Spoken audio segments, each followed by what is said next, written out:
parliament. And so these guys, their arrogance has reached, and I don't know what we can call that level. Is unimaginable, and we cannot leave them like that. We cannot leave them like that. They have to understand that we were watching them as they were talking crap. Itumbi has to understand, and David D has to understand that they are part of the problem. They have fueled our anger because we are wondering, who the fuck do you think you are to talk to us like that? Do you pay my salary? Do you pay my rent? Do you pay my electricity? Who are you? Who the fuck do you think you are that you can come to talk to us like that? And so this anger has to boil, has to end up outside the presence of parliament. If we are not doing that, then it's an exercise in futility. So that was where my anger was coming from. Is that why aren't we not breaching? I have heard Wanjeri telling people not to confront the police, and that is equivalent to selling fear. We need to confront them because they are, first of all, not supposed to be there. Their work is to be guarding protesters. They are not supposed to be shooting at anyone. Everyone should be confronting the police nearest to them. We cannot be selling fear to these young ones because that's the same fear that has been sold to us since time immemorial. It has been sold to us by our teachers, by our parents, by our religious leaders, and that is what we are doing away with. We have been saying that in 2027 elections, what we are going to do is not even negotiable. We are blocking them from accessing any polling station. We are going to hide their IDs. We are going to do everything within our power because these boomers, we know them. Once it gets to 2027, they'll start shifting their mindsets and narratives, and then they'll start saying, we are better the devil you know than the angel you don't.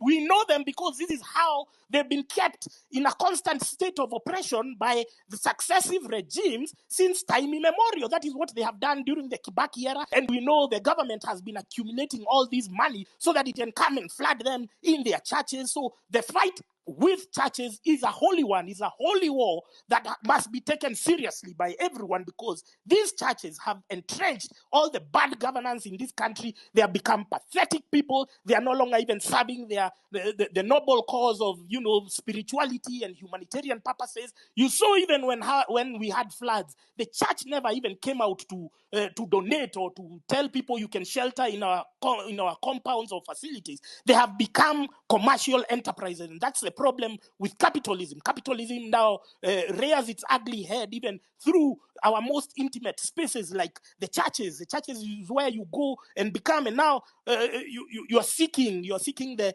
after a long week, you are seeking just spiritual nourishment. And now the politicians invaded that because they know the people who are attending mass or attending church are at their most vulnerable. And so if they go there and crack two silly jokes, bribe the pastor, the bishop, the who, then it's a win-win. So we have to take care of those, can we call them accessories of corruption, which include the church.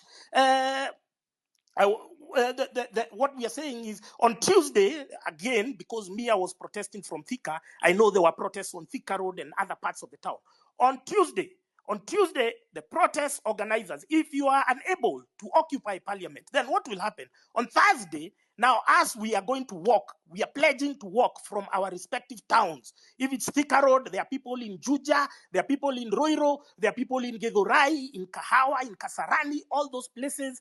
We are going to now, all of us, march to CBD. If you are unable to occupy parliament on Tuesday, that is a promise I am giving you. We are going to walk ourselves.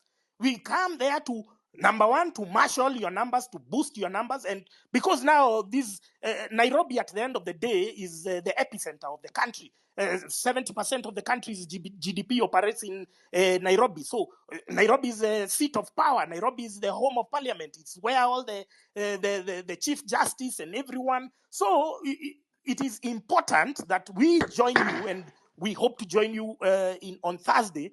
And then finally, I would like to exercise caution against people who are trying to hijack the movement. I've been seeing funny tweets about Matiang'i, I don't know Uhuru, I don't know what. Why are you mentioning those people while they have been in government? They have been unable to deliver to us as young people. They introduced a flawed curriculum like CBC. They did a lot of things. They asked you to get vaccinated when you knew the risks of those things. And then they implemented a curfew and a lockdown, which now finished our our economic capacities completely. Why would you then try and insinuate them in a movement for the people by the people? Come on, please. People, be serious. We are moving forward. We are not going backwards. We are not reverting to our oppressors. That's all I have to say. Thank you very much for having me today. Thank you, Gaido. Please, Maybe allow to respond to Gaido, please. Just keep going, Jerry.